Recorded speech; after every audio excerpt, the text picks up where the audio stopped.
All right, guys. I just want to talk about network effects. And I recently read The Cold Start Problem by Andrew Chen. It's a great book, especially if you're trying to exploit network effects. So, one of the case studies that Andrew talks about is credit cards. They're one of the most, valuable networks in the world, right? At least $1 trillion plus of publicly traded market cap, Visa, MasterCard, and so on and so forth. So it all began in 1958 in a small town of Fresno. And at that time, there was only charge cards like Diners Club. There was no credit card. Okay. So what did Bank of America, which actually started it, picked Fresno? It's a small town. Why did they start that? Because the population is only about 250,000. It offered a great critical mass. So, and 45% of that town did some business with Bank of America. So what did they do?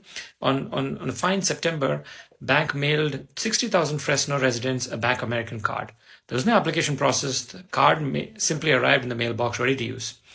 The credit card fees for merchants were set as very high, 6% back in the days.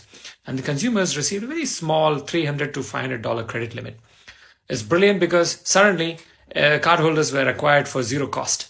Now, Bank of America went to all the merchants there, small merchants, not the big ones like Sears, small ones who needed credit, right? And said, okay, sign up. I've got 60,000 customers.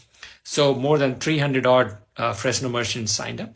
And within 3 months, Bank of America went to another town, Modesto, Bakersfield in the south, added San Francisco, Sacramento, LA.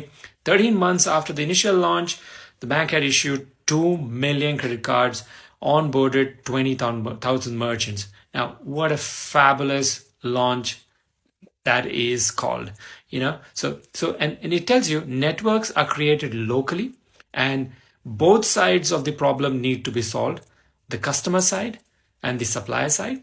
And sometimes you have to give away your product to one side so that you have critical mass. So those are the lessons I learned. Great book. Go and pick it up. I might cover a few more lessons from that book in some time.